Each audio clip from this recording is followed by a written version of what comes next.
What's going on, guys? We're here playing Beyond All Reason. Yeah, I don't know who wrote this, but shout out. Thank you for the introduction. Welcome, guys. Today, we're going to be talking about a unit that many consider to be one of the worst in the game. And I think that's mainly because people aren't using it correctly. So today, I'm going to show you how I like to use it and the kind of value that we can get. Now, keep in mind, this is a relatively high-level lobby. You can see we've got some pretty high-skill players in here, so we're definitely up against a bit of a challenge. So we're in the Geo spot. We've got a strong front here. It's a bit of a mixed front, really. You've got one of your lower level players and one of the higher level players here. And one of the things I like to do is whenever I've got somebody on the front line that I can trust, that means I can have a little bit of space for myself. And that means that I can take a little bit longer. So that's what we're doing in today's game. What we're doing is playing with the Pincer. So the Pincer is an amphibious unit. It comes from the Vehicle Lab, and we're going to be looking to attack not just one, not just two, not just three, but 4 opponents at the exact same time. That's the whole idea behind it. And essentially, if we think, how fast will we see Aphis? Probably not that fast in this game. If you think about like a normal way that you often see pincers, it's with like 6 or 7 or even 10 pincers looking to attack somebody. And this can be shut down just by like a single commander. And the reality is when you've got more units that are attacking more players, there's more chances that you'll succeed. And realistically, all you need is one of those pincers to succeed and you'll be absolutely fine. So it's just our standard start. We've walked the 3 maxes, come over towards this position here. And we've also got a couple of our ticks out here. You can see that we're looking to micro towards the middle. I figured, you know what? We might as well get back to our old tick gaming. The goal here in this game is that we're not going to be spending a huge amount of metal on units, which means that technically we can get our own T2, so we can build our own T2 lab. Because one of the big things I've been doing lately is buying T2 from tech. It just makes so much sense. The only trouble is that when you do it, you're often quite a little bit late. And you can see, unfortunately, our ticks did get through, or didn't get through rather. They got shut down. And that hurts, but that's okay. That's it. Drongo loves deforestation. I don't know about that, but I definitely like getting rid of the trees. We'll say that much. So you can see we are now sharing off our con and the Laz down towards the south. The con will come right after it builds the metal extractor.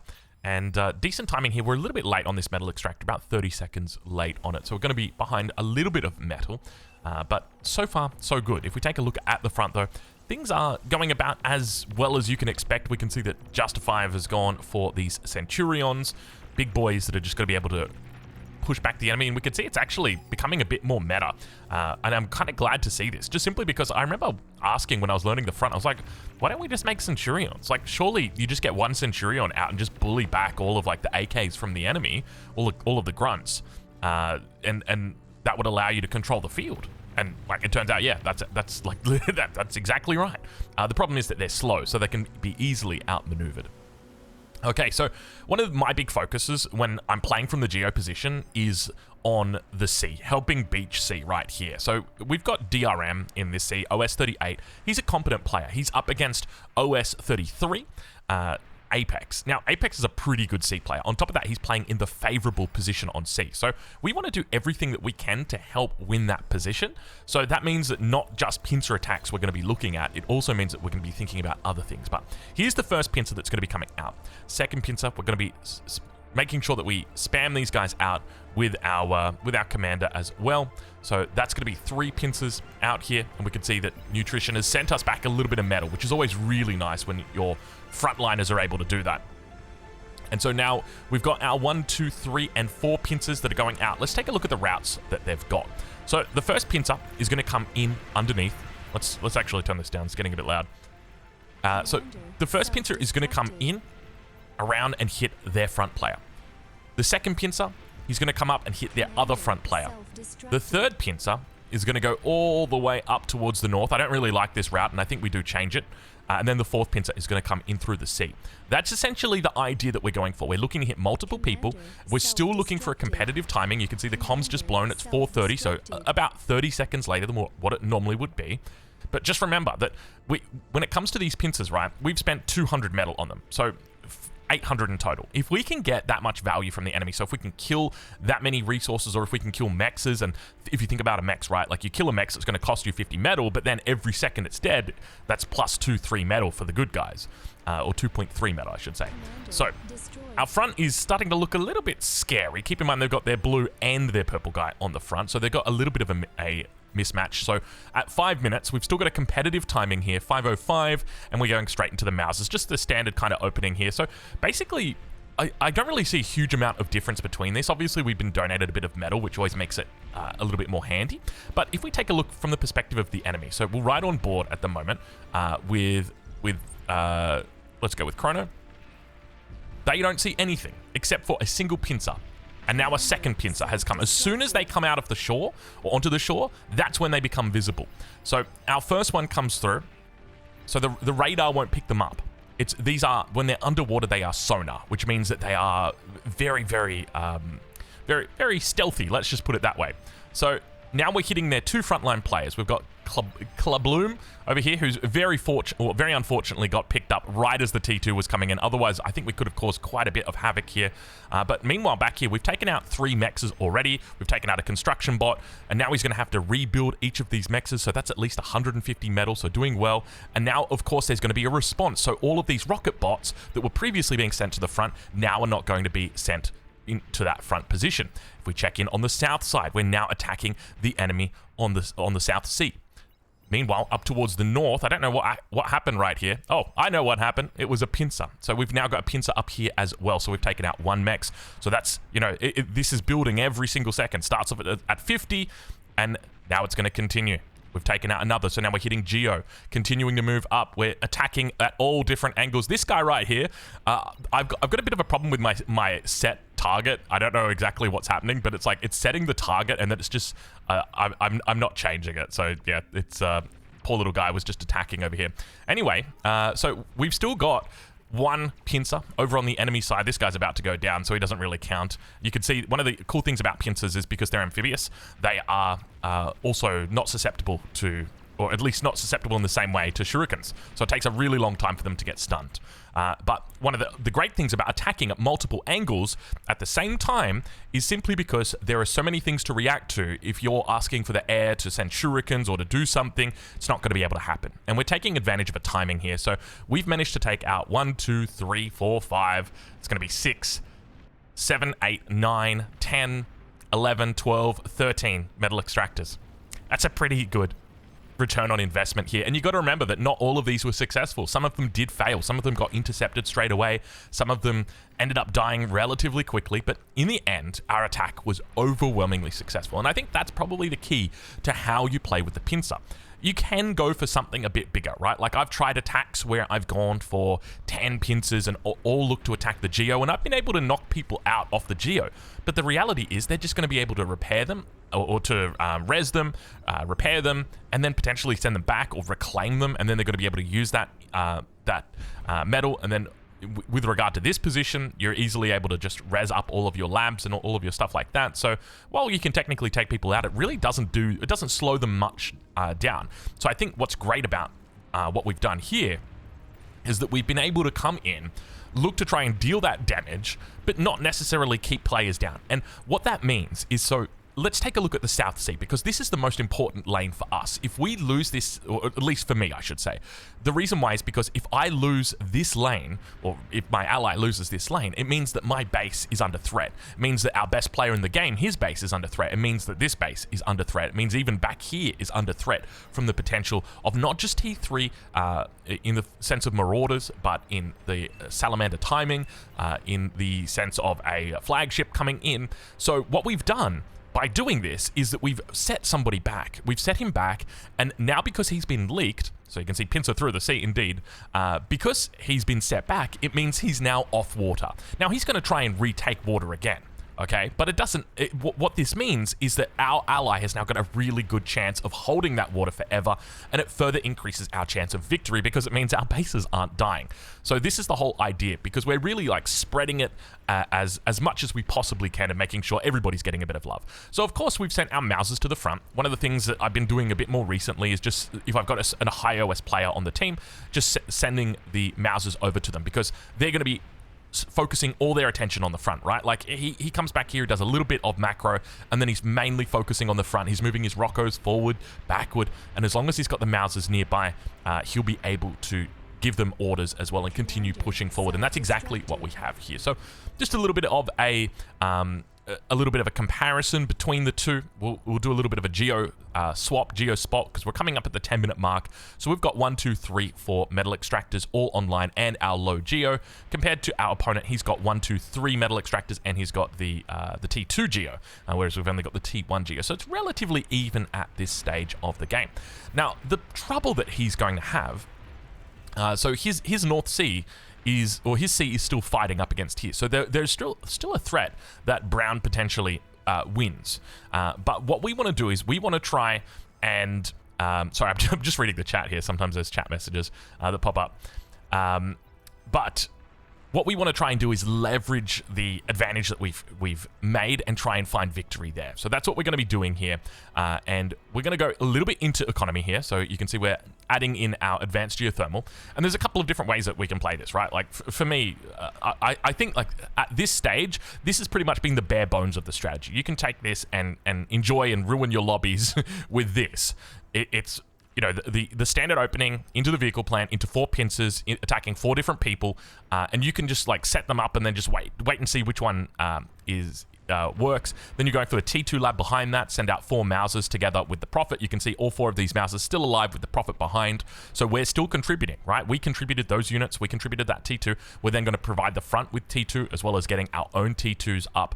And then from here, this is where that variation comes in, where you can go, okay, you know what? I'm going to double down. I was watching one of the world's best players who was in the club, and he literally just went all T2 and then just made units for the rest of the game. It was like a 20-minute game, and he was making units the entire time. I was like, this is crazy. I can't believe someone's making this many units. At least crazy for me. So yeah, I was very surprised to see him not scaling at all. But anyway, so from here, we're of course going to do a little bit of scaling. Towards the front, our Mausers are contributing well. Snipers are here. So the snipers should be out the Mausers eventually. They should be able to take them out. You can see that they're on top of the hill. Interesting thing about the snipers, I don't think they actually get a range increase from being on top of the hill. But because they fire, there you can see 2 of them just getting sniped out. Where was the second sniper shot coming from? Oh, down over here. They've actually got 2 players that are on snipers, so their backline is also contributing snipers, which is always a bad thing, because our backline is doing backline things, and that's exactly what you want them to be doing. So we've gone ahead and made a couple of councils. Councils are great because they allow you to drop down nanos. Now, one of the things that we do is we just reclaim all of our constructors just so that we can turn that metal into, you know, a unit that's on the front 20 seconds faster or 10 seconds faster, something like that. And eventually we end up making councils. They're also great because it allows you to build the advanced metal extractor without actually doing this. And there was a bit of a pause in right there, so we'll go ahead and remove it. So what I've done is I've just checked in with my front. I've said, hey guys, is there anything that you need from me at the moment, right? Like, because obviously, like, you're doing okay, but do you need any assistance? Like, we can see we've got the rattlesnake that's up here. Do you need anything from me? And they said, no, we're all good. So to me, that means, okay, if front is holding, that's the first checklist, okay? Now that front has held, where's the next lane that I'm going to try and find victory through? And the answer, of course, through the South Sea. You can see that there is a little bit of presence out here from Apex at the moment. He's looking to try and regain control of the South Sea. Not regain control. He never had control, but he's looking to get control of the South Sea. So we're going to try and find a way through. And of course, that means moving into pelicans, or platypus as they're now known. And so we've got all of our T4 mexes up. We've got our advanced geothermal power plant up. We've also got our fusion in as well. So we're just going to start off by getting an umbrella just to make sure that we've got anti-nuke coverage, because you can see that it's only the back line that's covered at the moment. And there's always the risk that back here that there might just be one sneaky pesky guy who goes for that nuke and takes you by surprise and potentially turns the tide of battle. So that's always something that you want to just be aware of. You know, we're at 14 minutes here, so it kind of makes a bit of sense. So at this stage, we are running relatively well on our resources. We're right on board. So we're going to head into Platypus here. Now, because we've got control of this sea as well, it means that our enemy isn't really going to have much of a heads up on our attack. So we're also losing towards, or we're definitely losing towards the north, but this is less of an issue in my mind, just simply, at least for the Geo, right? Like ideally, this sea should be winning. This is the advantage, or the sea that's got the higher advantage. This position's got a higher advantage over this one because they've got more on-land resources. They've got the Geo, they've got the extra mexes, they've got a lot more to play with. And so because of that, they're favored to win here.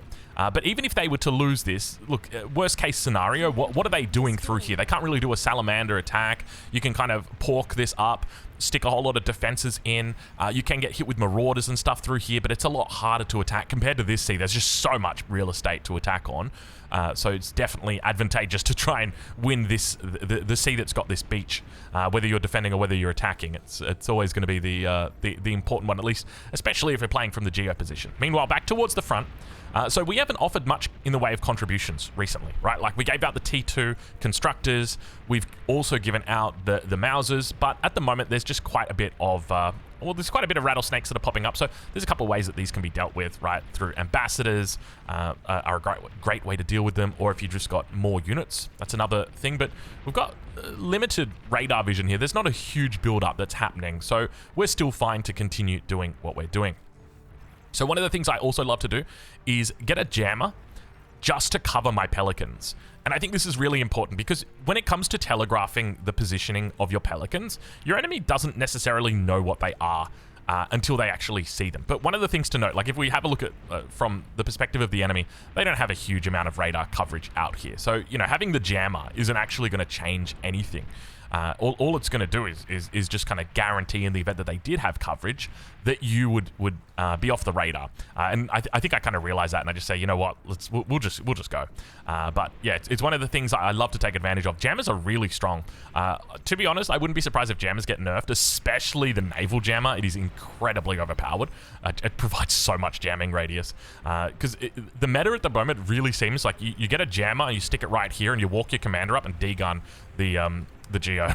it's very hard to beat unless you've got cameras. I've been starting to put down cameras now. I don't do it in this game, but like the actual camera unit, if we take a look here at our constructor, here, the Beholder, perimeter camera, because they will be able to detect it. So now with our attack here, what we're looking to do is shut down this water completely. Okay, there's two ways that you can do that. You can actually kill what's producing, or you can cut them off at the neck. I guess is that the way? And indeed, shit, RIP, indeed. Because it's been very late that he's been able to spot that. They only got detected right here. He's been able to move down here, but even then, he didn't have sufficient units to cover it. And so we're now going to begin moving through. I think there was a comm that may have bombed over here. But what we're going to look to do is just hang out for a little bit, as we like to do. And then just go and hit the enemy. Nice and easy. And that's how we're going to look to try and finish this game from here. Because remember that once we take this guy out, once our DRM has stopped fighting on this water, he can look to go and get that that flagship in right in this position, park it in here. He's going to be able to hit here. He's going to be able to hit pond. He's going to be even potentially able to hit back over on Geo. There's a lot of spots that he can hit. Even just with missile ships, he's able to destroy so much.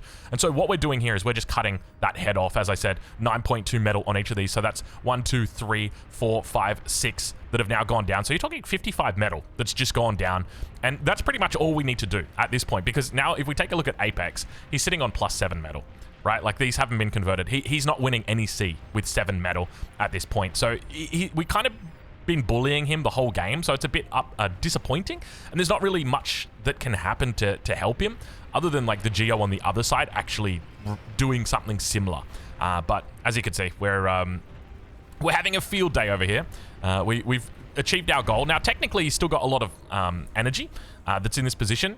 I saw that he was building the Twin Guard, so I said, you know what, we're just going to go take the path of least resistance. We're trying to get these advanced metal extractors. They're the key. If we can just get those, that's fine. Now, of course, you can res them back up, but all of this time, you're now fighting without that metal, and that's where the advantage really comes from. And meanwhile, behind this, what are we looking to do? Well, I think we're going to be looking to scale, and indeed we are. You can see we've got the additional fusions that are coming down. Now, of course, we could just keep spamming units to the middle and try and win through that, but I think the reality is, right, that when we're playing like this, we're kind of doing hit-and-run tactics. It's probably better for us to scale and be a bit more of a relevant factor in the late game. So at this stage, it's just about making sure we've got fusions until we hit 150 metal per second. I think if I could play this game again, I probably would have gone into butlers. I feel like butlers just make so much more sense, especially once you've won this sea. Like, you can just put wind turbines everywhere. And then what we want to do is we want to get rid of this. So this has become a real sticking point for me. I feel like advanced geo is definitely the right call early on, but 100% you want to switch it out. You want to get a prude in. Even at the end of the day, even if it goes pop, it's really going to hurt you, just because it's going to take out the advanced metal extractors. But in the end, we're able to do it. We're able to, I think, contribute pretty effectively and meaningfully to the victory. And that's essentially it. So what are our key takeaways from today? Key takeaway number 1, Pinsir is good. Key takeaway number 2, Pinsir is really good. You just got to attack multiple people. It's a very annoying unit. And yeah, even just like 1 can achieve the same that like 5 or 6 potentially could. Because like, let's say, as an example, over here, that there was like a radar and maybe you detected like 5 or 6 pincers coming out here, and you know that you're going to be under attack eventually, you know, after the pincers roll through this, you just put down a couple beamers and you're all good. So that 1 is still going to achieve the same that the 6 does, because as soon as you see the beamers, you got to back out. So I'm a big fan of this. I think this is going to be another one that we can add to the repertoire, to the book of strategies, but we'll leave it there. Hopefully you've enjoyed it, and we'll catch you in the next one.